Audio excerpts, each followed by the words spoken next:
BRB UK. Worse teeth, better accents.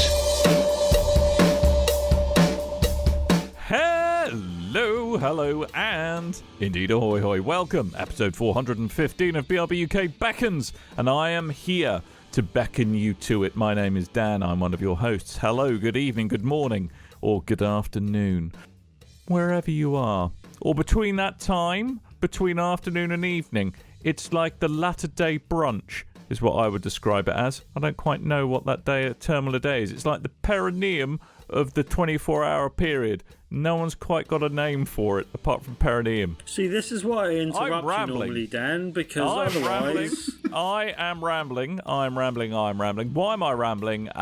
Is because, well, frankly, it's time to introduce Tim. Hello, Tim. Hello, you. How are you?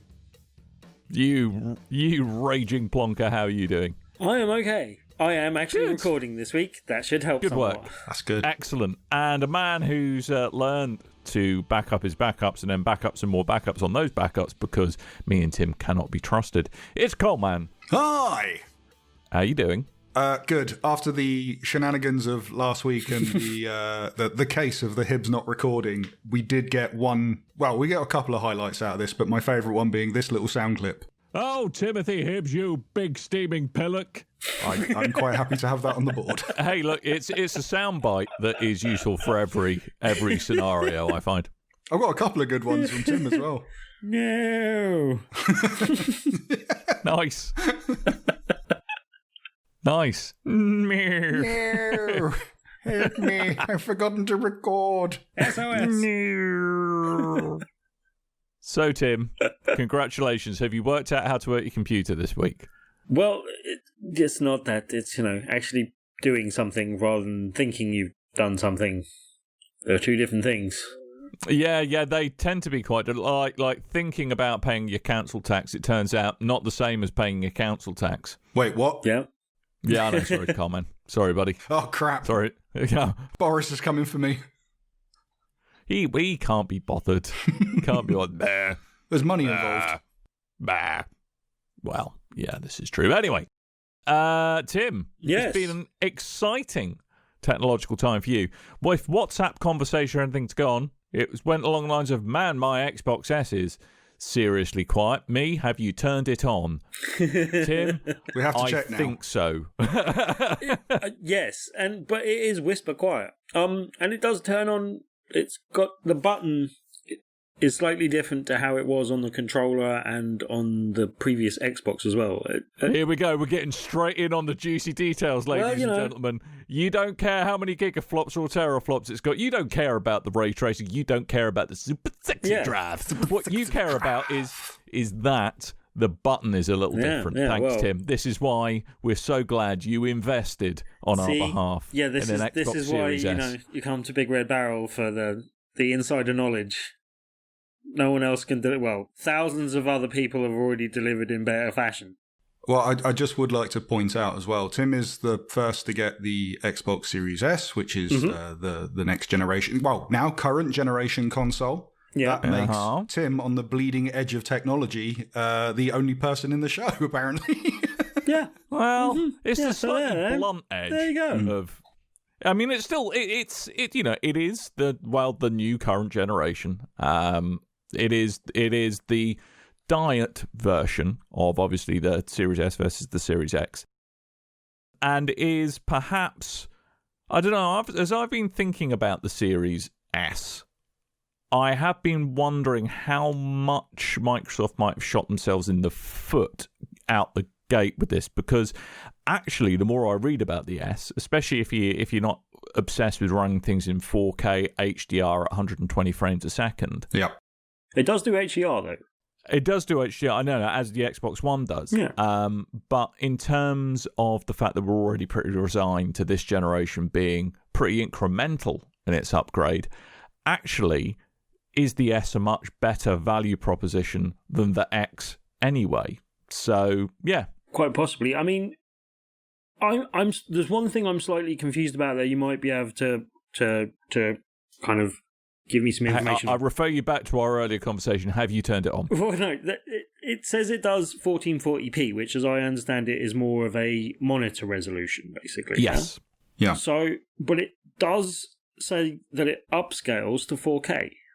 Mm-hmm. Yeah, in the same way a PlayStation Pro would. What do they call it? Well, it's the checkerboard upscaling. Yeah, I think there's a term for that. La la la la la la la la la la. That one. Excellent, good. You go on to the musical version of this podcast. So there's two bits of it, Tim. So it's like the games internally render at one resolution, and then the console itself, the hardware, if it's not rendering at native 4K, will use technological shenanigans. Yeah. That's the technical term you're looking for, Coleman. Technological shenanigans to up-res it to 4K. Because I tell you what, it looks freaking phenomenal. I mean, it's how much of that though is your new telly versus? I was about to say, it comes with one caveat. Just had a new TV, so some of the games, even games like I just downloaded and started playing Forza 7 for the first time. Isn't that good fun? That looks phenomenal on my TV. A bit more of a sim than I like. My flatmate's going to absolutely love and devour that game, so if you see me playing that game, there's about a 20% chance it's actually me. As long as you can improve the steering of your drivatar, then I'm happy. Yeah. Your drivatar is an arse. Oh, if my drivatar isn't using 8-wheel braking tactics whenever you're in front of me, then it's not doing its job properly, basically. So, anyway. If my drivatar rams you off the road, that is by design. I've been working on this for years. But yeah, I mean, like, that looked really good, and as I said, that might be tempered slightly by the fact. But then also, I'm confused by another thing as well. I didn't know this when we were playing it and looking at it, but apparently Forza 7 hasn't, according to what's on the store and what's written there at the moment, at least, anyway, and how it's designated, Forza 7 doesn't seem to have been optimized for the X and the S, whereas Forza Horizon 4 has. Yeah. I mean, Forza 7's getting on a bit these days, actually. It's quite, actually, I think it's like 4 years old. Okay. But Horizon, if you've got Game Pass, which you bloody well should because it's phenomenal value, that is on Game Pass at the moment, Horizon. So I thoroughly recommend you get it. I had that on my Xbox One and I'd played it quite a lot, and I wasn't aware or not, but a friend has updated me and said this did happen to his save file, that his whole save file just came across when he started playing it. Yeah, it should do. Thing. So I wasn't sure that was the case, but I thought I'd give Forza 7 a try as it just come to that, and I hadn't played that before, basically. So, and yeah, I think my hard drive is about 80% full already. Yeah, so that's something I wanted to touch on, because both of these consoles go, we got 1 terabyte of storage, and then it's the whole user accessible bit might be less. So I understand this is 512 though. Is that 512 on there? So how much of that can you actually use? I think it was 364 to start with, if I'm correct. Might as well just have a regular Xbox One. I mean, I did want to point out as well, because some people, I mean, basically the upgrade from a stock Xbox One, launch Xbox One, to the Xbox Series S, that was the other qualifier I was going to give. That's a bigger improvement than, say, going from the Project X to this and all that kind of stuff. But yeah, so if you had the latest all singing, all dancing Xbox, then you probably wouldn't have seen as much of an improvement as I have, basically. Yeah. Where it seems the big advantage in going for the X over the S is the stupid naming system. Okay. Is in particular the hard drive space, because you have the hard drive space and you can upgrade the memory units and all that stuff. Where that changes is if you buy a Series S and then get the hard drive upgrade, it's more expensive than you buying a Series X. Yeah, with that's on it the already. slight problem. Yeah, and if you did that, you got more hard drive space, and you'd have the ray tracing and the 8K capability and all that kind of stuff. Your terrors would be floppier. Terrors would be floppier. Yep. And actually, it's more than you would think, because the overhead is not a proportion of there's two bits of the reason why you can't actually solve it. One is the operating system. The other bit is because super sexy drives are so sexy. Actually, they kind of burn themselves out a little bit over time. So what on every SSD, and you'll see this on your PC, there's always a bit of the drive reserved for essentially it's having spare space. So when all SSD cells, the storage cells, will eventually go bad, and that's a function of how many times they're written right, to. So actually upgrading it later, and also I'm figuring that they may come down in price a little bit over time, maybe not massively. So I saw the 1 terabyte expansion pack is about £200. Yeah, and I expect them to be, as their Symmetry proprietary or semi-proprietary. They're Symmetry proprietary. Symmetry proprietary. Symmetry proprietary. Good. Semi-proprietary. I imagine that they will stay high in cost, possibly. But I'm hoping they'll come down a little bit, and then that'll make that a little bit more affordable. My other kind of thought is, though, that going forward, as I'm mainly using it for access to Game Pass, there's a strong possibility that I might end up, along the life cycle of this console at least, doing more streaming gaming or as much streaming gaming as I am doing downloading. So just a question with that. So with like the storage, obviously there's the super expensive, super sexy stuff. You the thing you thumb it in at the back. Excuse me. Storage thing. Oh, of course. Sorry. Yeah. But can you still run games off an external hard drive, like a USB drive? Because I know on the PlayStation 5... Yeah, I'm more familiar with the PlayStation 5 just because I read that whole FAQ on it the other day. I imagine that's still the case, but I think isn't it something like that's something that they're planning on bringing but isn't available at launch? Or was that the PlayStation as well? I can't remember. There's actual a slot for you to put an NVMe SSD in the PlayStation 5. You require... I know the answer. Hello. Okay. I know the answer too. Yeah, you can install Xbox Series X, Series S games to the regular hard drive and to the expandable slot in the back drive thing. If you want to connect an external USB drive, then that can only store Xbox One games. Oh, okay. So same as they're doing with the PlayStation 5. Xbox One and other retro stuff, or just Xbox One? I assume 360 and Xbox are at the same time. Because I'll tell you something. It makes Full Spectrum Warrior look pretty good. Yeah. Wow, Tim. This is yet again why we have you on the bleeding edge. To be fair, that was the first game I downloaded. To be fair, the only reason why Tim's bleeding edge is because it was self-inflicted and didn't open the box properly. The first game, it in the back for you. The first game I actually played, only one of the ones that was actually kind of rated for X and S was Tetris Effect Connected. So the first game I played was Tetris. Nice. But pushing that technology to its limits. Yeah, and I haven't really got to any of the new content or played any of the multiplayer yet. So I haven't really tested that out. But a lot of what I've done so far is just trying stuff out. Just to come back on just to flip back on the storage thing, because I just think it's interesting that the super quick load times are clearly considered so central to the new console experience. Yeah. Maybe perhaps because the visual upgrade isn't as much of a leap as it was going from, say, the PS3 to the PS4 or the 360 to the Xbox One. It's really interesting that, and especially bearing in mind that SSDs, the thing that kind of dictates how long life they are is how many times you write to them. It's interesting that they're making that trade-off between you've got to have a really rapidly loading game versus, okay, you can voluntarily take a hit on the load time but put less stress on your SSD.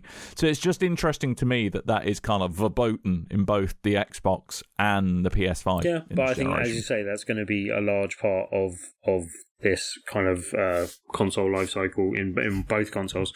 And that's one of the things that really has improved and is a massive improvement and will be a massive gain to my gaming time, basically, is the fact that you can hot switch between various different games. I've had pretty much every game that I've opened so far open at once and been able to switch between them.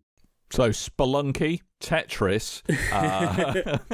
Does it get to a point that if you open because I know the new, and they're doing the same on the PlayStation 5, this whole quick resume system. Yeah. You open a game, and much like if you went into rest mode and then jump back in, you'll be at your save point after maybe a quick loading screen or whatever. This time, it's the idea of you can just quick change back to anything. You'll never need to restart a game again. The idea is when Insomniac have even said, when you load up Spider-Man, you see Insomniac and Marvel, you are only intended to see that once, and you will never see it again when you reload the game, because it will jump straight back into it. Unless they patch stuff. I'm wondering if it's going to be like an early generation iPhone where after a while it will start going, hey, you got to close some of these apps. You're draining your battery. It's going a bit slow. Well, I've heard that it does struggle if you go much above like half a dozen games or so. And I don't know if that's going to be any different between the X and the S, whether there's any performance difference on that sort of side of things. But all I would say is what you're doing when you do that. I think how both of these systems work, without going too nerdy, but a little bit nerdy. I'll go a little bit nerdy. Is they essentially run each game as its own virtual machine. And so the contents of that virtual machine get written to disk when you switch away from it. So it's like in a freeze frame state. So you've got to store that data, the contents of memory, somewhere. And because I think there's going to be, I think it's going to split into two accounts. I think there's going to be instant switching where it's still in memory, off you go. And then there's going to be what seems near as damn it instant, because the transfer speeds are so fast from the internal SSD to memory, because it's all on a new version of PCIe. Right. It doesn't seem to make too much difference which one of those you're doing, or whether you're opening a game from the start anyway. It's all really quick and snappy and kind of moves along really quickly as well. But what I don't know what would happen, though, is if a game gets an update pushed to it, how that deals it. I'd imagine you would see like the first time load on that, because it's going to have to update the application data, and the contents of memory might not be compatible with the new version. Yeah, I haven't really seen too much of that yet, but yeah, seen bits up. Hey, the generation's young. There's time yet. Don't worry. Yes. So for viewers of the thing, look, see, pad is one thing that is it's nice, but it clearly hasn't been overly massively redesigned, basically. Did it need to be, though? Not massively, but the one thing I worry about is that it was one of the areas where Xbox had an advantage in the last generation. I did actually think it enhanced driving games, having the kind of rumble action in the triggers and stuff. There seems to be one thing where PlayStation have caught up and overtaken Xbox in this generation, and just for the record, my DualSense arrived today as well, so I've had that. I think. Just for the record, I got bug snacks today. Oh, of course you PlayStation did. Plus, and I pre-ordered the Spider-Mans. Like I had to go for the Ultimate Edition to get both of them. I thought that was going for like £80 or something ridiculous. It's 70 if you get the Ultra Bundle that includes Spider-Man 1 and Miles Morales. If you get Miles Morales on its own, what is it, 40, 50? 50. So I thought for the extra £20, I might as well go for the remastered one, because that's going to last me probably longer than Miles Morales by the sounds of things as well. Yeah. And Fair with enough. the new TV and with the new console, I think that's going to be virtually like playing a different game. And I didn't play through all the DLC and stuff anyway. So yeah, the one thing with that is, and you're saying Yowza Dan, 70 is the new RRP. Yeah, and I don't. $69.99 is all AAA console games now. Yeah, I don't think you can pass your save data yet on that, basically. Yeah, you can. They're patching it in. Day one patch, I think they said. Day one patch. Okay, that's good. And yeah, like, I had to go. Told you it wouldn't take long. The one thing I found really strange is, okay, this is possibly, Ouya aside, this is probably the cheapest console I've bought for quite some time. Especially at a launch of a new console. Right. And yeah, the grand total of the amount of money that I spent day one on software was £6.19, which I bought Bright Memory, which, first person shooter with a bit of hack and slash going on, made by the Korean guy, was kind of shown off in some of the early announcement stuff. That's the one game I picked up. Like, I haven't picked up and may in the future get possibly Watch Dogs Legions or Assassin's Creed Valhalla, just to kind of see what it can do a little bit more.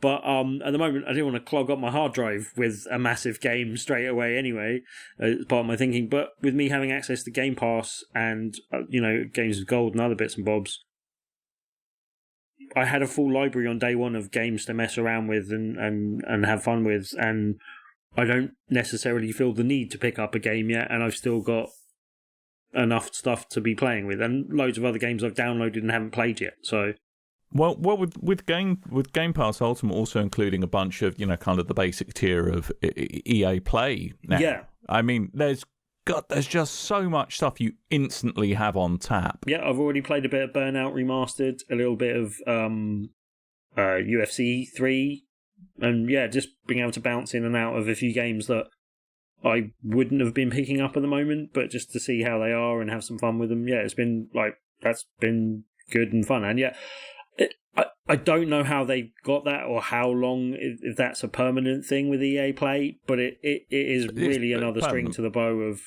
Xbox if that's a permanent thing. But I don't know about you, that means I'm less likely to buy a lot of EA games.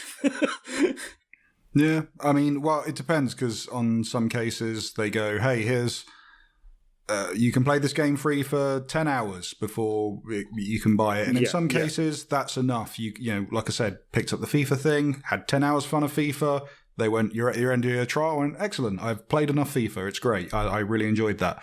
But then in cases of Star Wars Jedi Squadrons or Jedi Fallen Order. Yeah, Fallen Order. I completely forgot the name for a second. On the PC, on Origin, I believe you could play 10 hours, but then on the consoles, they went, you get a skin for your ship. So, and now they're only just adding that to EA Play for Game Pass and all that kind of stuff. So, it depends on the game. Yeah. And just for the record as well, I played a bit Gears Tactic. I know we talked about it before on the show, but that was kind of one of my main games for launch. I knew that was coming out for launch, and that would probably keep me happy. And really like that. I thought the formula of like XCOM in the Gears universe would work well for me, and I'm really liking that so far. So that's good. But overall, my experience with the DS has been favourable, as we kind of mentioned on the caveats going in. Like my experience may not be the same as everyone else's, but it definitely feels an upgrade, but it's really weird that the whole UI system and the kind of interface side of things in terms of the controller and stuff still feels highly familiar to the point of being almost the same kind of thing. It's comfortable, but at the same time it does that. Those two things don't feel like a massive leap away from what we've had before, but the actual unit itself and the controller are both good. So quick question. Yeah. Bearing in mind the stuff about storage that Coleman mentioned earlier on, that actually it's cheaper to buy an X that has more storage out the box than an S and then upgrade the storage on it. Do you have any kind of lingering, I wish I just got the Series X instead of the Series S? If money was no object, then but it's enough of a price difference that, put it this way, I think if this box wasn't available, I just simply wouldn't have bought an Xbox at launch. I'd just really been waiting for my PS5. And so I think it's a good thing for me because it was so much of an upgrade from the original launch Xbox, but it's also a good plan for Xbox. Like, between Game Pass and the price of this console, they've got me on board day one in a way they wouldn't have done otherwise, basically. And just to work out what made you think, actually, no, the S is absolutely fine for what I need it for. What was the kind of what did you feel wasn't worth the extra in the case of the Series X? Just interested, that's all. Just in case it helps other people make the right decision for them. I mean, it's slightly the fact that for me, I know I'm going to have another console. Like, I know I will probably be able to get most of the other big games on my PS5, and that does have the bigger hard drive and everything. But this does give me access to Game Pass, and I can mess around with that. And as I said, it's a bigger jump for me because I went from the original launch console, so there might be more people in a similar position as that. But at the same time as well, it was factored into the equation, the fact that I definitely will have another console and have access to other games through that, basically. So if I want to do true 4K gaming and really anything Cyberpunk or anything like that, I'll be buying on the PS5. But I've got the Xbox to have access to Xbox content like Gears Tactics, like, you know, other things like that. And yeah, although I'm slightly limited in the fact, like, already I haven't downloaded Gears 5, which I would like to have had a look at because it would have been a good one to graphically sort of, you know, kick the tires a little bit. And likewise, I would like to download Forza Horizon, but I haven't downloaded either of those games because of the limit of the hard drive, basically. But at the same time, that I know when I clear out some of the games that I've got at the moment, and I have downloaded some other big games. I think I've got about 10 games there just to go through and have a few things to have a look at. But I didn't get to 4 or 5 of those to play them at all, sort of thing. So, but yeah, once I go through and play a few of those and download and delete a few things, there'll be a few things that stay on my hard drive, and I imagine Forza Horizon, for instance, might be one of those. Mm-hmm. Gears Tactics good times that game as well. Yeah, exactly. It's just good fun, and it's a good one to have access to play, to, you know, have multiplayer fun with as well, basically. So, well, if you're talking about multiplayer fun, yes, you should make some room for some Sea of Thieves.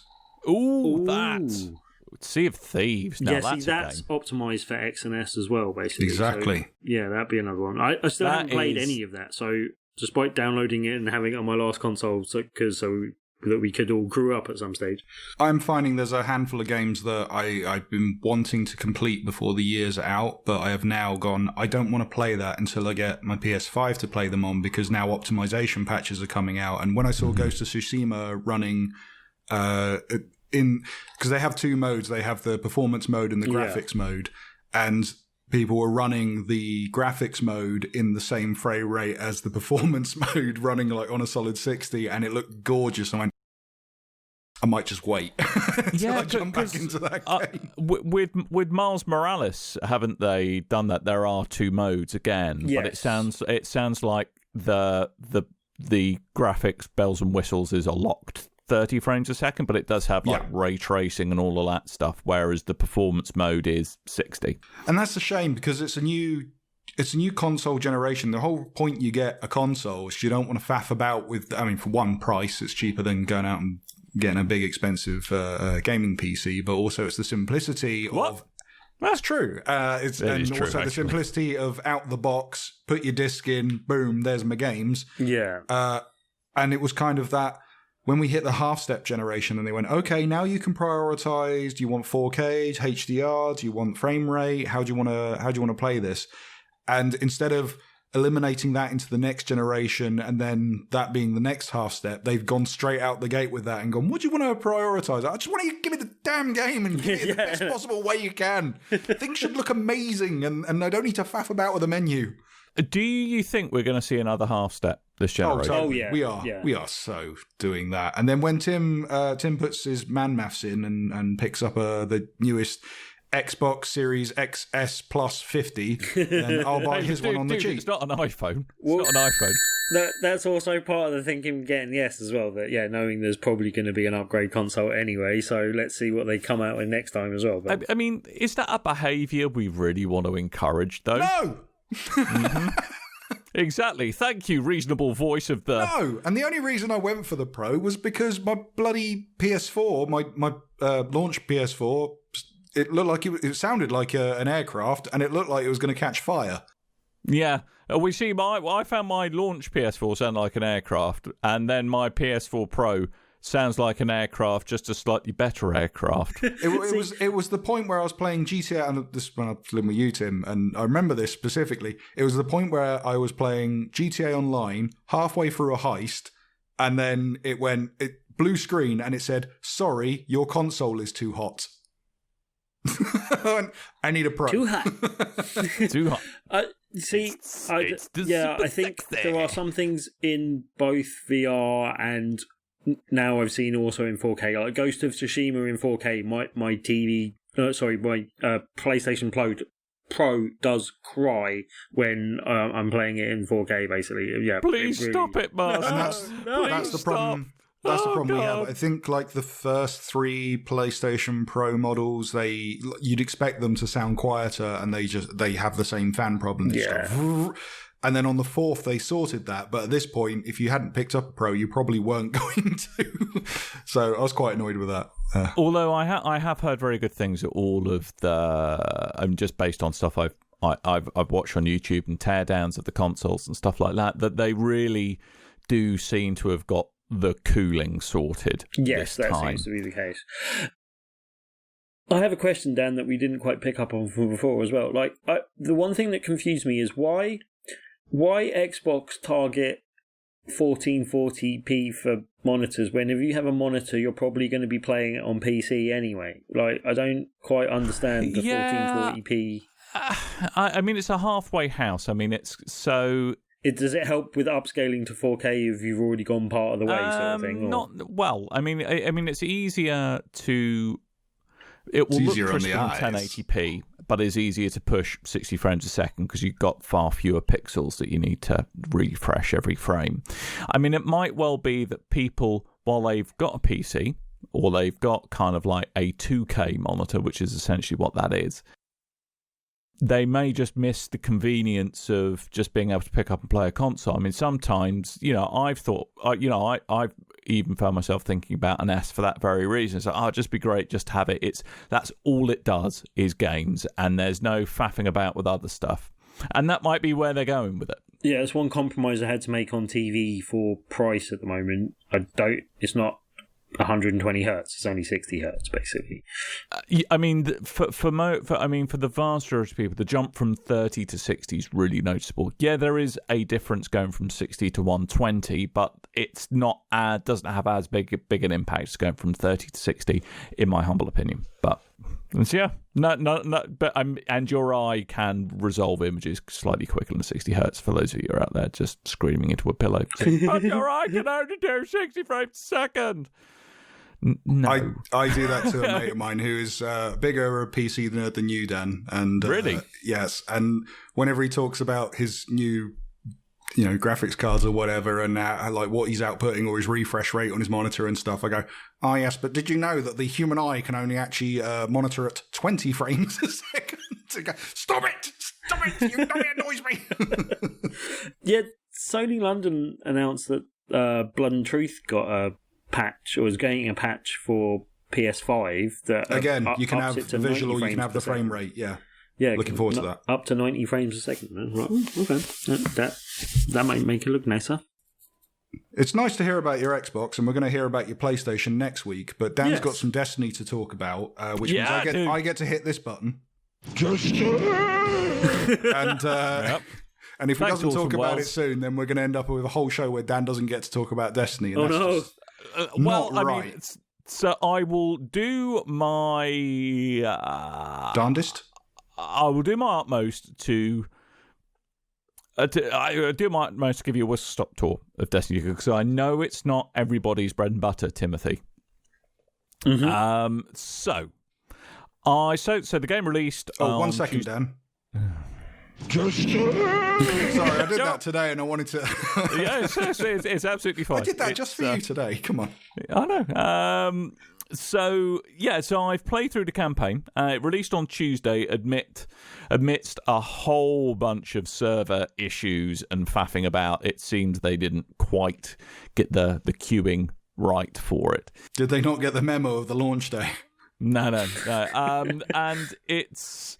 It's another Destiny expansion. It's more Destiny, which, depending on your view of Destiny, is either a great thing or all right, so what kind of thing. So, Destiny 2 Beyond Light, which is the full title of this campaign, of this expansion, basically does away with a load of old stuff from Destiny 2. Whole locations are being put in what they call the content vault. Yes, Coleman? Should we pause for a moment to let Tim make his Has Destiny Been Given a Story Yet joke? It'd be a shame if we got this far.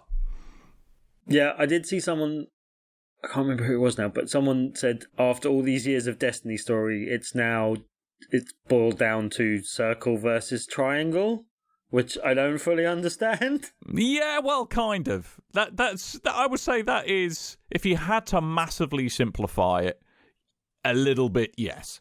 I mean, I think, yes, there is a lot more of a story there, but too much of it is still buried. Like the really interesting bits are still buried in like item descriptions or in a screen that you have to go and read it. Like some really, I mean, if you care about the characters that there are in it, you know, some really interesting stuff. And I actually think one of the problems building up to Beyond Light was that a lot of like the preamble and the story was actually told in some collector's edition exclusive stuff, including which means you know about it. Which means you probably know about it because that means spending more money on Destiny. I didn't. I couldn't quite justify going, I'll have 120 quid for some plastic stuff, please. Not this time. Thank you. How's your plastic ghost? My plastic ghost cost me 15 quid. Okay. How much remorse do you have for not buying the collector's edition, Dan? That's a better question. Thankfully, some good people risked the wrath of the legal department of Bungie and scanned everything and put it online anyway. So you can actually read all of the stuff there. But what was a bit of a pain is like there was kind of as Bungie often do, a bit of an ARG to go along with the launch of the game, but you could only participate in that if you had a one-time use code that you got from the collector's edition. Ooh. So it kind of locked out quite a few people from that. There was, I'm sure you might remember, a couple of months ago they trialed like an end of season event where like a big spaceship came crashing where loads down. of people in the tower just looked at the sky for hours and hours. Well, the good news is that was such a success they thought they'd do it again. They went, hey, we see what Fortnite's doing, and now we're independent. We're gonna lift some of that. And they went, but we're gonna do it over a lot longer time, and it's not gonna be as exciting. I mean, the problem is that they did do this. There was like kind of an exclusive emblem to get where, and this is no spoiler, where it's like the Traveller, the big white ball, actually did something. It fixed itself. It did something. And it fixed itself after getting a bit smashed up. Sorry, but what? Did it take all this time for it to do something? It hadn't done anything up till now. It's now back to its usual cadence of doing approximately bugger all, you'd be pleased to hear. So after all that time, it's still done nothing. That's not much, no. It was meant to do more in the original game, to be fair, before they had the legal issues and had to completely rewrite the story in a matter of months and change everything. But initially the idea was at the end of the game, that thing was going to open up and a bad guy comes out. Yeah. But I mean, it's kind of sealed itself up. It's setting they're clearly setting something up. But one of the challenges with that kind of end of season event is that for whatever reason they thought they'd make it at 6:30 in the evening Eastern Time US. Right. Which translates to started at 11:30, apparently didn't finish until 20 to 3 in the morning. I noped out of that at about midnight. I was like, no, I am not. I thought you were going to say you called in sick to work. No, I'm far too old and grumpy for that. But essentially what has the premise is that yes, the darkness has arrived, and they've arrived in their triangle-shaped ships. But both, I think, I love those guys. Yeah. So you are tasked with the answering never-ending question of, do you believe in a thing called love? Is essentially nice. what Beyond Light's about. Do you believe in a thing called light? Yeah. Do you believe in a thing called light? Oh, very good, Tim. Oh, good. There's a BRB Boom parody coming. Yeah, exactly. Get your hands off your traveller, mother. Anyway. So the darkness has arrived, and you, as a guardian, a defender of the light, you've gone to Europa to find, which is where it's landed and where kind of like the one of the fallen houses is set up around the darkness, trying to use its power for nefarious means. Sorry, did you have to rent a car from Europa? Or no, thankfully. I didn't have to. Already had my own. Europa is also a moon. Okay, it is a moon. It's a real thing. No, but it's funny.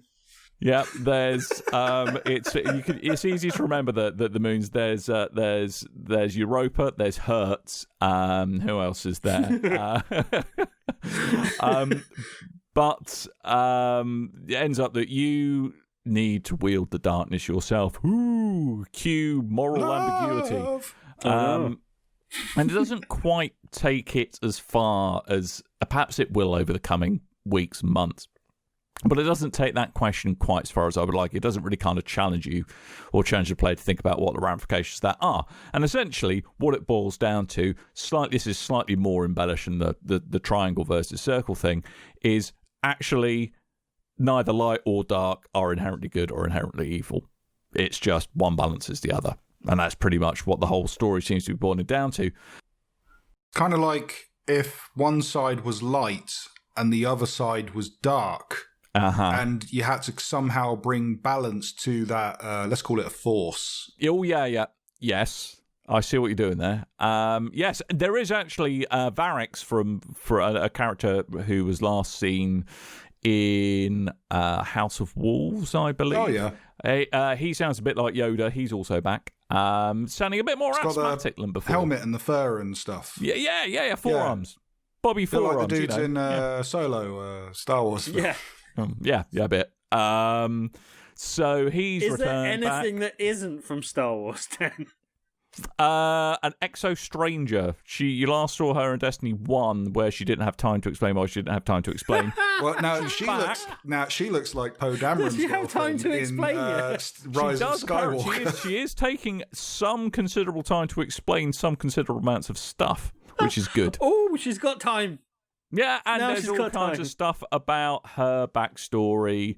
Why is she time traveling? She's come from an alternate future. What does that mean? Why is she in your timeline now trying to correct stuff? So does she give you a magic coin that lets you onto a Star Destroyer? No, just randomly not. Popped into my head. Sorry, sadly not. Access one Star Destroyer. So you two are getting bored already. No, so I'm just going to wrap up. I'm sorry. I do have a question. I do have a question. Is there any fundamental reason that would attract a player like myself that hasn't played for a long time back into playing Destiny at this point? Good question. I would give it a go. The reason why I say I would give it a go is because you can I know give you would give it a go. You've been giving it a go for years, Dan. I mean, Tim, look, that's like that is the Donald Trump version of asking someone a question and then immediately romping in with an answer without listening to what the person's going to say. And what I would say, Tim, is that you can start off Destiny 2 for free now. With the that has a lot of the new systems built in there. They've upgraded and changed a lot of the kind of mechanics of the game. It does feel quite a lot different to the version that was there before they moved on to Beyond Light. I can't quite put my finger on exactly what, but you do feel a bit more powerful and a bit more badass. I don't know whether or not they've just improved the responsiveness of the controls, actually made things feel that you are kind of wielding space magic like a badass. But look, you can give it a go for free. So if you do want to check it out. Coleman, you're waving a pen. Sorry. So I was going to say, because Tim actually did start Destiny 2 for free. He played my copy, the cheap git. But also, isn't it on Game Pass now with all the DLCs and things up to date? Does it have Beyond Light? I don't know. I thought that was one of the selling points of them doing this. Actually, no. And no, Beyond Light is on Game Pass. Yeah. There you go. That was the big thing. I remember. We covered so this. Destiny 2 Beyond Light. So you can Did they do that on the PC version as well, or just on No, it's just console. Only slight gotcha with that. Only slight gotcha with that is that it doesn't contain the season pass. I think that is literally just the Beyond. I say just the Beyond Light expansion. So you won't have like the seasonal events going forward, but it will give you access to current raids. It will give you access to all the new gear, all the new locations. So it's if you're in it for story though, then that makes sense. Yeah, you've already paid for it, Tim, is what I'm saying. What I don't know, however, is and you can move over your PS4 save from whenever you just started. You need to do all the cross-savey stuff. But what I don't know is what the new player experience is like. Because obviously I've been there since day one of Destiny 2, and with them removing a whole bunch of... Yeah, I know. I don't like to talk about it. With them removing a whole bunch of content, I don't know how that's affected the new player getting up to speed side of things. So, hey, look, your mileage may vary. But if it's on Game Pass, that's money that's already left your wallet, so you may as well give it a go. How much, for existing players, how much is the expansion for the new game? I think the basic version's about £30. If you want the season pass, it's 45. Okay. And if you buy the season pass, and it does have cross-save on it. I think I'll wait for the winter sales like I did last time. Yeah. And I totally would. But if you would, so every platform Next gen you wanted to play it on, you would need to have access to the Beyond Light DLC, but your season pass is transferable across all platforms. So let's say you wanted to catch up with someone on the Xbox, used Beyond Light from the Game Pass, and let's say you already had the season pass on PS4 or PS5, that would come straight over. So, assuming you'd link your accounts on Bungie's website. Right. So anyway, Destiny 2, there's more Destiny 2. I've completed the story. There's a whole buttload of post-story endgame stuff that I'm about probably only a quarter of the way through. Looks like there's loads of secrets to discover. The raid drops next week, which doubtless I will have an abortive attempt at. But, I'm very much just playing through it at the pace of just trying to enjoy it rather than kind of trying to rush through the content just so I can get my slightly meaningless number of how much of a e-penis I've got slightly higher than I would otherwise, Could you come back to us when they launch the raid and tell us how quickly someone cracked it? Because there's always that ridiculous 4 people did it in 30 minutes or something. Well, I think generally the big annual releases tend to have the slightly more demanding raids. So, right. Will they give you the chance to buy a T-shirt or something at the end? No, it's more ridiculous. You get to buy a bomber jacket, which will cost you like 200 quid. And no, thank you. So dumb. And I think you if you're world's first, the chance to give us money. Yeah, I know, right? It's good, isn't it? But if you're on the world's first team, they essentially send you a WrestleMania belt with the raid logo on it. Oh, I know, right? Oh, right. Hold on. How much did you say this expansion? You need to get good, Coleman. Is what you need to do. I'm probably like 1,000 light levels too low. They bring everyone up to 1050. Everyone starts at the same. Okay. What a savings. But anyway, so that's Destiny 2. I'll probably just touch base on it very briefly next week once we've worked through a bit more of the content. The new season starts next week as well, so they're drip feeding us content a little bit. But look, it's Destiny. If you like Destiny, you'll like this, is what it comes down to. If you don't like Destiny, you can actually, or if you're not sure you're going to like Destiny, you can hop on board for free to either the new free to play version, or if you've got Game Pass, you can get the brand new expansion and all the goodness it has to offer straight up. Good. There we go. That's your lot. Bosh, done. I will regale you with tales of VR very quickly because we're running low on time. Especially as this is on sale this week as well, though. Yes. It's introductory sale, so reduced it. Anyway, this is well. Before I get to this, I will let you know. Stuff your Xbox, Tim, because tomorrow, I've got me a Google Stadia coming in the post.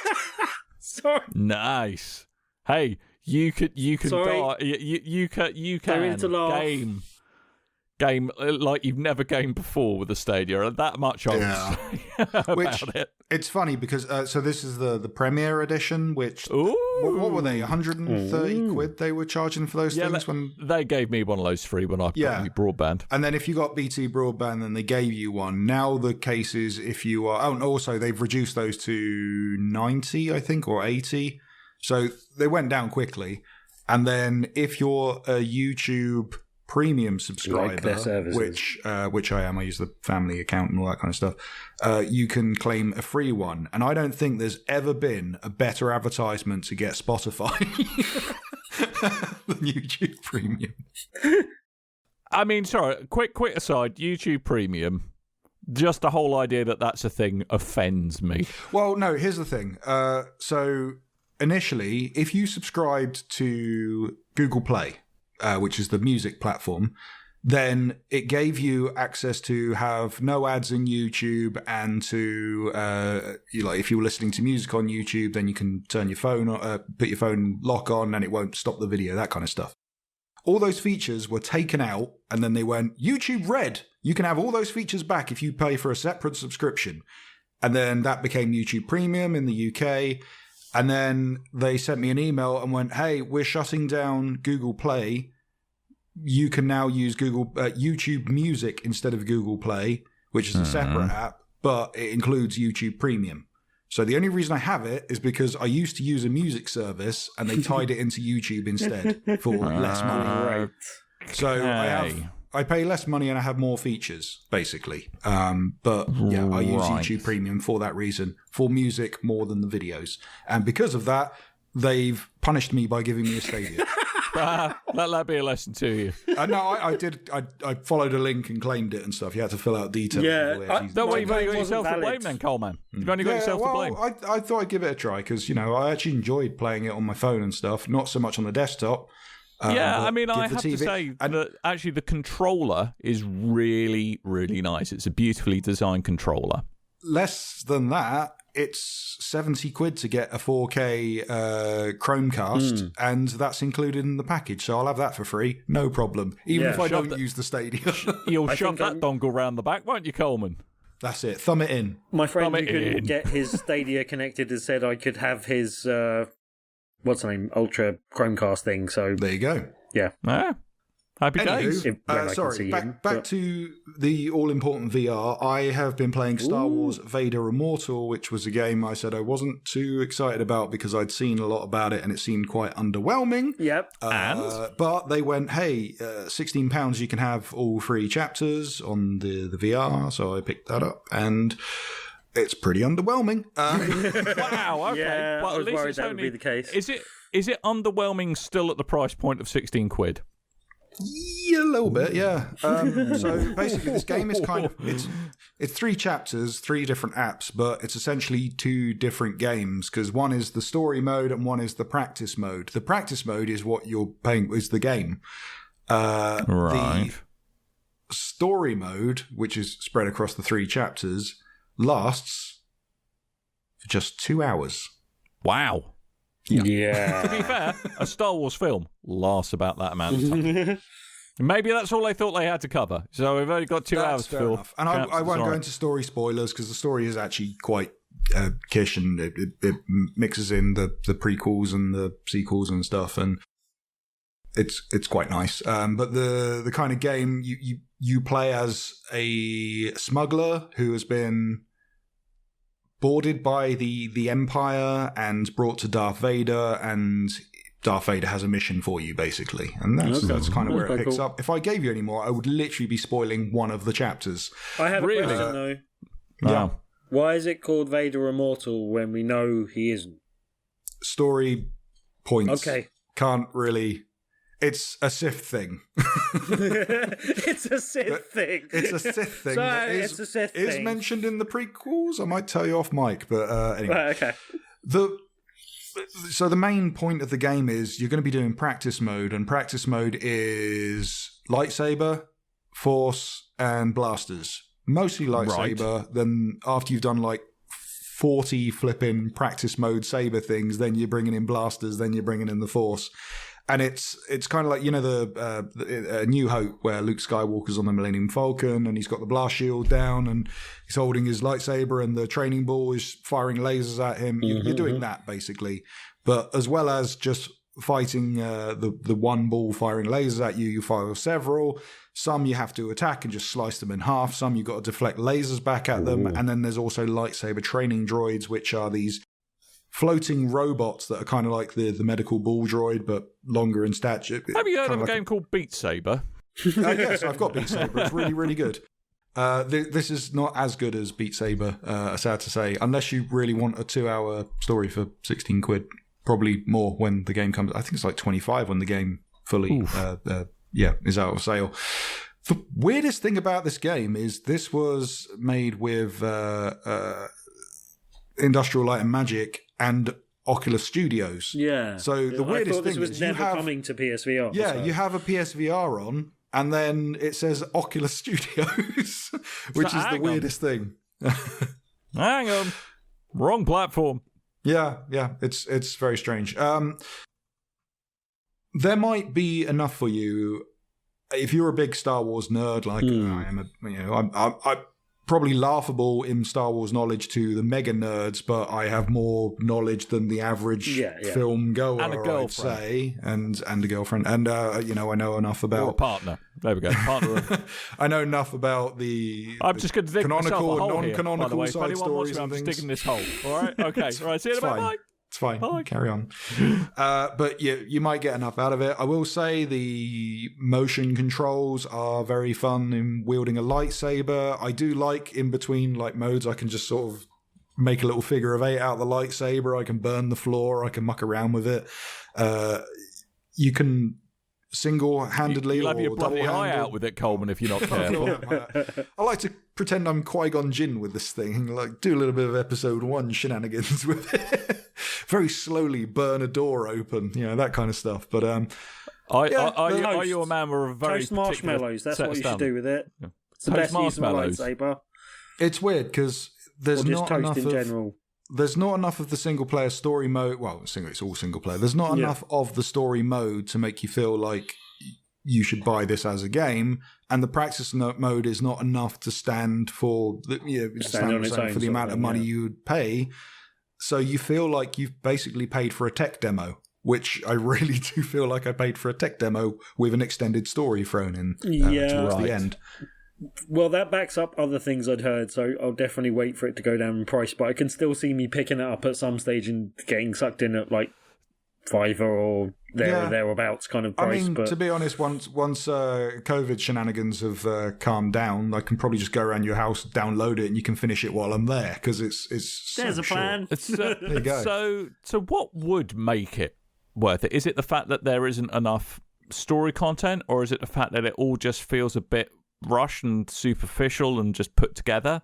Not enough game. I would not say it's rushed. I mean, the story mode, someone's written a story. There is stuff with Darth Vader. There is, at one point you do have a lightsaber battle fighting alongside Darth Vader. That stuff does feel very cool, but it's just so short, and all the battles are really repetitive because you got a lightsaber. You know how to use a lightsaber. You do it, and you swing it around, and yeah, it's odd. Because on one hand, you can feel so cool playing the game. On the other hand, you can punch your wall really hard and break one of your knuckles while you're playing. Sorry, I nearly took one of my lights out playing this as well. Jesus. But yeah, I don't know. It's because again. Is that and because it's you not, went to the dark side? Yes, I went to the dark side. He didn't which, break the light. Right, so he okay. just avoided so he stayed the dark on the side. light side, right. He just Stay away avoided from the dark light. side. No, the dark Stay in side the is the dark- part of my living room that's away in the shade, and that's how I punched the wall when I was using motion.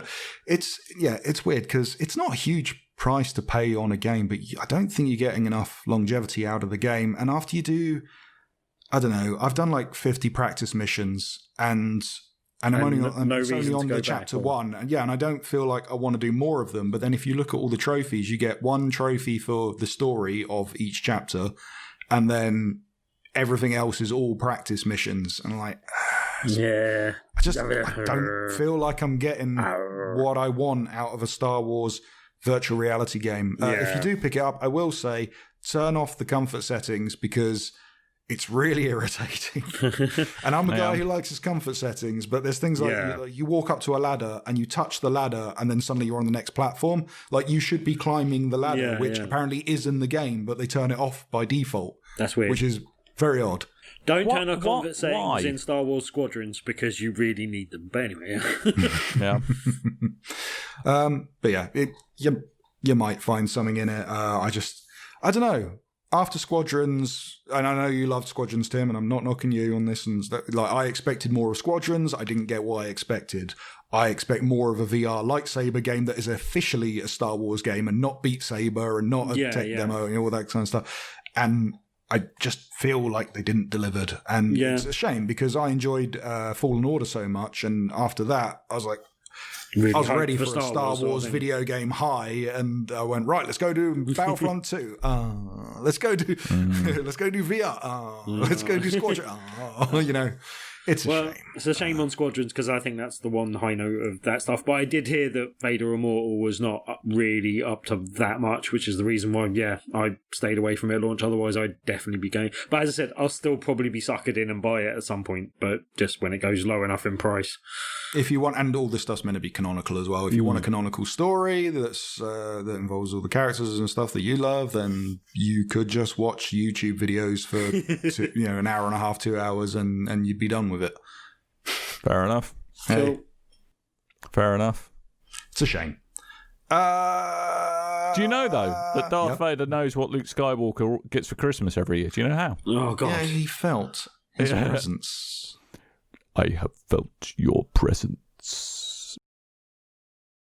Do you know where Darth Vader gets all of his designer shoes from? Where does Darth Vader get all of his designer shoes from? The Darth Maul.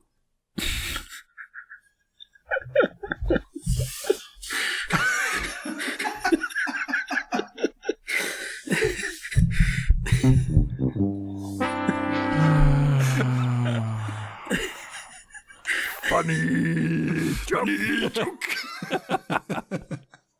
Right. That is all the games that we have to talk about because we've gone long over. But would you quite like some community feedback? Oh, I would love some community feedback. Okay, so we've got some stuff on... Well, first of all, if you want to get in contact with the show, you can do on our Discord, which is available on BigRedBarel.com. While you're there, we also have a comment section available on the post for this here show and many others going forward. But also on Facebook and Twitter, you can find us at Big Red Barrel, and on YouTube, Big Red Barrel TV. Maybe I'll change that to Big Red Barrel. They'll all be in line. It'll be great. Love it.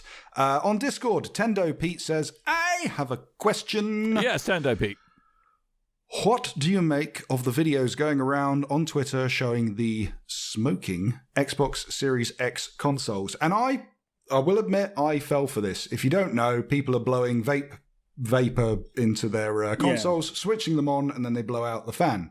However, the ones I've seen are of some vapor coming out. The one that I posted has plumes of smoke coming out, and it looks very convincing. So if that is a vape, bravo. Well, people do like juicing their rigs, I do believe, is what the cool kids they like who aren't at all sad. They like to smoke the fat clouds. Do they? They wow. do. Wow. Did you see the clouds. Xbox doing the ping pong trick as well? Yes. That apparently is fake. Yeah.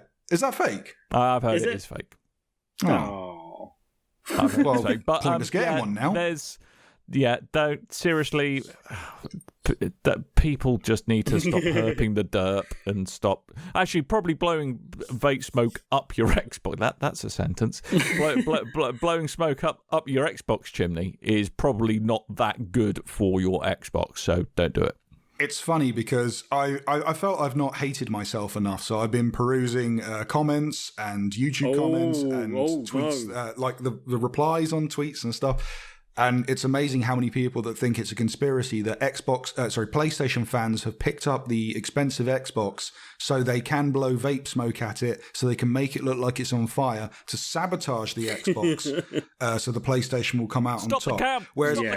Stop the count. Stop the count. Every vote counts. Stop the count. We don't know what we're doing. But the funny thing is, like, the reality of it is, it's more likely people are doing it to get attention on social media or go, help Microsoft, my Xbox is on fire. Send me another one for free. Microsoft has already tweeted out, I can't believe we have to say this, but please don't blow vape into your Xbox X's. Yeah.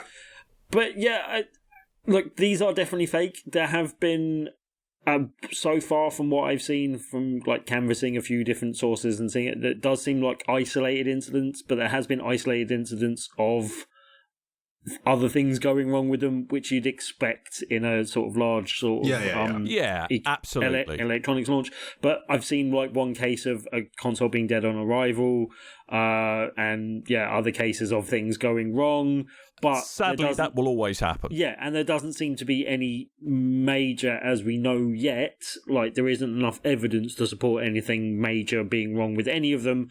I would be highly surprised if there's anything majorly wrong with any of these consoles coming out now, basically. Well, I mean, generally speaking, if there is going to be any problems, like I think, obviously Red Ring of Death, PlayStation 4 sounding like they're going to take off. You probably won't actually be aware of those issues until like 8 to 12 months from now. Until it's run out of warranty and we're all screwed. Here's a fun fact. A big problem with the launch PlayStation 4s in the US was that they made suitable housing for cockroaches. True fact. This is a true thing. People would go, "Oh my, something's wrong. I'm going to change my hard drive," and then they open it up, and then cockroaches go. What you should do is clean your house. Well, yeah, I think roaches are a bigger problem in the US than they are in the UK. From what I get from American TV, I don't know. America, to be fair, has got a lot bigger going on than roaches in consoles. Bears are a bigger problem. Maybe not coming from inside of your Xbox, but mango Xbox Mussolinis are a bigger problem. Turn out to be very comfortable housing for hibernating grizzly bears.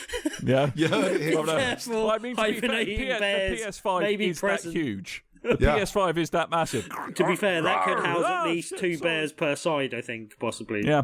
I'm not sure where I'm going to fit that console. I really don't know where it's going to go. I've seen a lot of people do size comparisons and stuff and showing them off when they've arrived. I think Gav Murphy from RGK, I think they call it. His one's been my favourite one because he's got a very tiny dog and he keeps taking photos of the consoles next to the tiny dog. And when he did it with the PlayStation remote, it was like, "Jeez, move the dog, you're going to crush it to death." It's going to fall. That thing falls.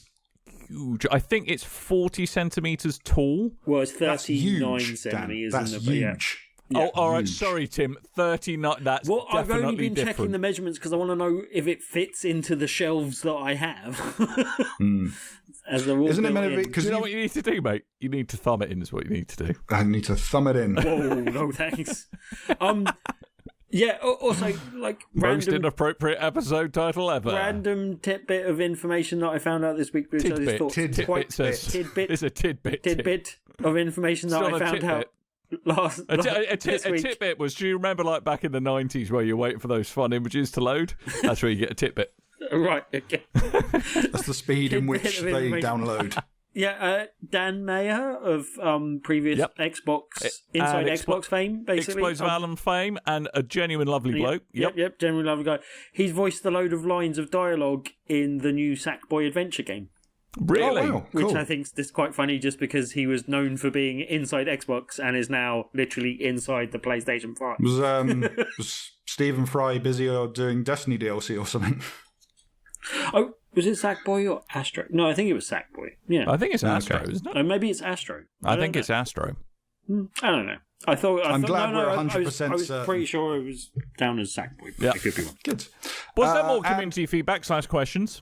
And on Twitter, we've got from Scand. He says, "When do you guys think both the Xbox Series X and the PlayStation 5 will be widely available? Sony said they estimate a 3-year transition for the 100 million PlayStation 4 users to switch to PS5. Sounds like it might be a while before you can just pick one up in store." So there's a couple of things here.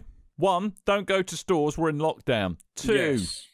Two, supply chain, worldwide supply chains are absolutely rogered because of coronavirus at the moment. Yeah. Mm-hmm. Wash your hands. But 3, wash your hands.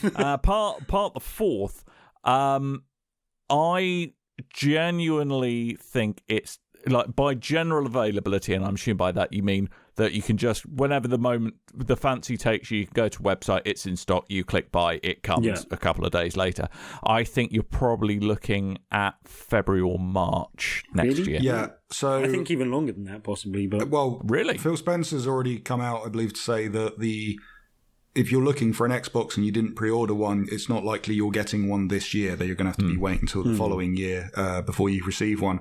And even some of the later pre-orders that might be happening too as well. With the PlayStation 5, now the idea is when it launches on the 18th and people have received their pre-order copies, you should, through retail partners, go off and buy your own copy. I know Currys have already come out and said, yep, on the 18th we're selling them. Don't go to the store. We're not no PlayStation 5s will be sold in store in the UK. You have to digitally order them. But that said, with your fingers, bots, people constantly refreshing and stuff. It's going to sell out super quick. I'm going to have a go. I'll have a also, try it may be completely just incidental and just a one-off thing, but a mate of mine did phone his local Smith store yesterday, and they had 2 in stock, so he went and bought himself one, and it was an S rather than an X, but yeah, bought himself an S. I mean, look, the main thing is no matter what, you are either going to be doing a click and collect, or you are going to be getting it ordered to your house. Do not break lockdown and go to a store. A video game console with the PlayStation is not 5, an essential you literally thing. Can't. They're not allowing it. Yeah, exactly. So don't even try it, because it's not going to work. And stay at home, all that stuff. Wash your hands. Stay safe. Yeah. All right? Yeah. And I just wanted to give a quick plug to one of our listeners, Neil Lapointe. We spoke about his game Gunpig before, when me and Dan were playing it on PC. He kindly sent us a couple of codes over. Gunpig is now available on the Nintendo Switch in the eShop. I know it's available in the US. It's meant to be out some point in the UK this week, so that might be available right now. I haven't taken a look, but that game is for a twin-stick shooter, that'd be well suited for the Switch on a handheld mode, so I might have to double dip. Splendid. Splendid. But what you ought to do as well, aside from pick up Gunpig on Switch, is you ought to, if you're listening to this here, you have some form of accessing podcasts. And all we ask occasionally is that someone might leave us a review. We like 5-star reviews the best, but in fact, any kind of review that just gives us anything that can help us make the show better, those are good too. Gives us a meaning to get out of bed. Yes, it does. And sit in the same room that we do every day. And it's getting difficult lately, I can tell you. State of the world. If you're listening to the show, you can leave us a review on Apple Podcasts, Castbox, Podchaser, and Stitcher. We've got a denizen of the internet that goes out and gets our reviews for us. So if you write something, we will find you. And if you build it, they will come. Yes. Really? Indeed. Didn't know it would be that exciting to build something. Also, everyone go watch Auntie Donna's House of Fun on Netflix. I really enjoyed that today. Sorry, just throwing that out there. Excellent. But what you also ought to do is just double check one thing. And Tim, the thing I wish to double check is thus. Yes? Are you still on the bleeding edge of video games for next week's show? Well, I was going to say, I'm going to correct something because I was working dates out and things. You said I'll be talking about the PlayStation next week. I shall not. Partly because it comes out next Thursday, so I won't have a lot of time before the show to actually talk about said things, no? I demand that you unbox it on air. That may be possible. I thought it came out on Wednesday, 18th. I thought I'm maybe confused, but I thought it was the 19th. No, it was the 12th. I thought it was the 19th. I thought maybe I'm wrong. Yeah, 12th in America. But I have a review code for a new Xbox Series S, in this case, game to review for next week anyway, so... Would you say Xbox going to give it to you? Yeah, so it would be a bit more Xbox next week, and then I'll have a full deep dive on the PlayStation 5 the week after. But I might try and get the DualSense controller working on the PS4. I think that's possible. Apparently, for some jiggery pokery, you can use that on your Switch. Yes, I've seen that being possible as well. But I imagine the PS4 would be slightly easier, so I can see if I can get that going and see if it does anything interesting in the meantime. I bet you can control stuff with it. Hoping so. Incidentally, on that, the not your emotions. Old controllers seem to work when you just plug them in and they work with the and I had my launch Xbox One controller and worked fine on the Xbox Series S. So that was quite good. Didn't have to invest in a second controller to be able to play split screen. So yeah. DualShock 4s can be used to play PS4 games on the PlayStation 5. And have to be used for a lot of VR games as well, apparently. Okay. Have to, not just advise you. Well, anything that has a light sensor bar that has to be on the front, because the PS5 ones don't. They only have them on the top. Makes sense. So, however, if you remote play your PlayStation 5 through your PlayStation 4, then you can play PlayStation 5 games with your DualShock 4.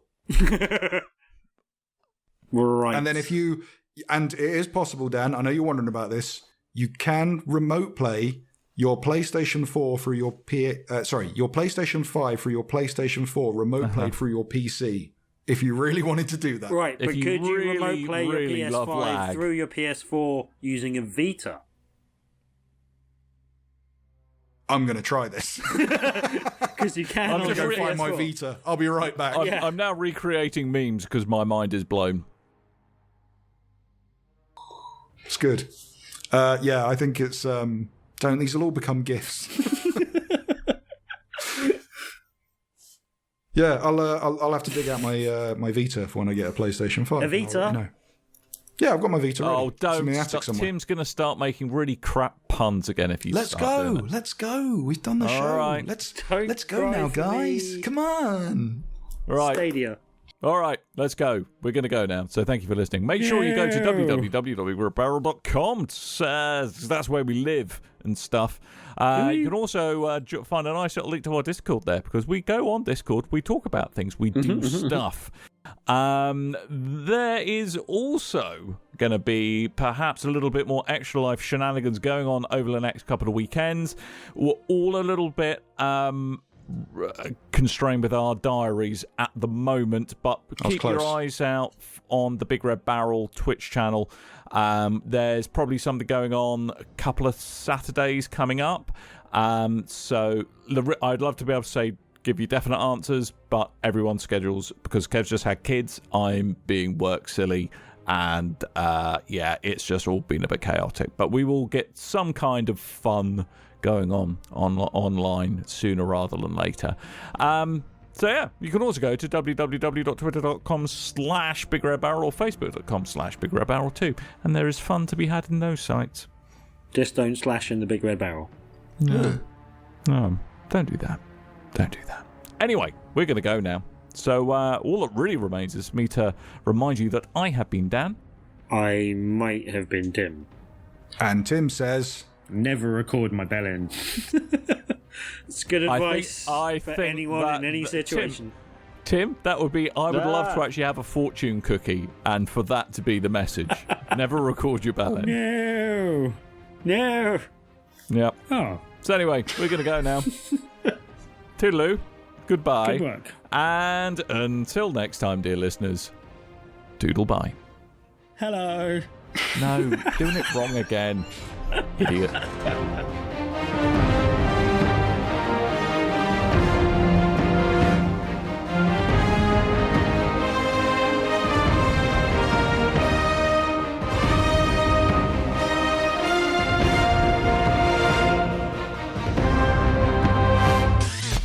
You and your ears are quite welcome. For the podcasting goodness that you just heard.